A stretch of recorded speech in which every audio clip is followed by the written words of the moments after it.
বর্তমান সময়ে বাংলাদেশ সেনাবাহিনীতে খেলোয়াড় পদে কিন্তু একটা সার্কুলার প্রকাশিত হয়েছে। তো এখানে অনেকে জানতে চাচ্ছেন যে কারা কারা এখানে আবেদন করতে পারবেন। তো এই বিষয়টা কিন্তু এই সার্কুলারে বিস্তারিতভাবে আলোচনা করা রয়েছে। তো সেক্ষেত্রে বলা হয়েছে যারা জেলা পর্যায়ের খেলোয়াড় বা যারা কোনো ক্লাবে খেলে বা যারা কোনো পদক অর্জন করেছে, তো এই ধরনের যারা খেলোয়াড় রয়েছে, খেলার সাথে সংশ্লিষ্ট, খেলার অভিজ্ঞতা রয়েছে, কন্টিনিউ খেলাধুলা করছে, সেক্ষেত্রে তারা কিন্তু এখানে আবেদন করতে পারবে।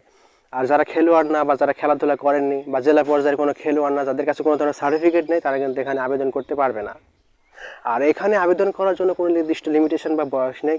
আপনি যদি এসএসসি বা এসএসসি পাস হয়ে থাকেন এবং আপনার বয়স যদি 18, 20, 22 বা 24 এই ধরনের হয়ে থাকে, তো সেক্ষেত্রে এবং আপনার কাছে যদি জেলা পর্যায়ের খেলোয়াড় সার্টিফিকেট থাকে বা আপনি কোনো ট্রফি অর্জন করেছেন সেগুলো যদি থাকে, সেগুলো নিয়ে আপনারা কিন্তু এখানে অনলাইনের মাধ্যমে আবেদন করতে পারবেন।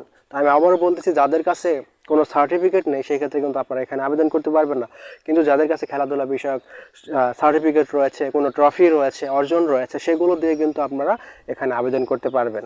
আপনাদেরকে কিন্তু সেনাবাহিনীর সৈনিক পদের সার্কুলারে কিন্তু অনলাইনের মাধ্যমে বা ইমেইল বা পিডিএফ এই ফাইলগুলোর মাধ্যমে আপনারা ব্যবহার করে কিন্তু এখানে আবেদন করতে পারবেন। আর এই সার্কুলারটা যাদের আরও বিস্তারিত জানার প্রয়োজন রয়েছে, তারা কিন্তু সার্কুলারটা যদি একবার পড়েন, তাহলে সার্কুলারে কিন্তু A to Z বিস্তারিত সব কিছু বর্ণনা করা রয়েছে। তো সেক্ষেত্রে কিন্তু নির্দিষ্ট লিমিটেশন রয়েছে, সেই বিষয়গুলো আপনারা দেখে জেনে বুঝে যারা আবেদন করতে চাচ্ছেন, আপনারা সবাই এখানে আবেদন করবেন। তো সেক্ষেত্রে এখনও কিন্তু আবেদনের সময় রয়েছে। তো আপনি যদি এখন খেলোয়াড় হয়ে থাকেন, আপনার বয়স, উচ্চতা বা লিমিটেশনের মধ্যে থাকে বা সৈনিক পদে যেই ধরনের চায়, তো ওই ধরনের যদি কোয়ালিটি আপনার মধ্যে থাকে, সেক্ষেত্রে আপনারা এখানে সবাই আবেদন করতে পারবেন। এখানে কিন্তু ছেলে এবং মেয়ে সবাই কিন্তু আবেদন করতে পারবে। আর কী কী খেলার উপর এখানে আবেদন করা যাবে সেটা কিন্তু সার্কুলারে সব কিছু বিস্তারিত উল্লেখ করা রয়েছে। তো আপনারা দেখে এখানে আবেদন করতে পারেন।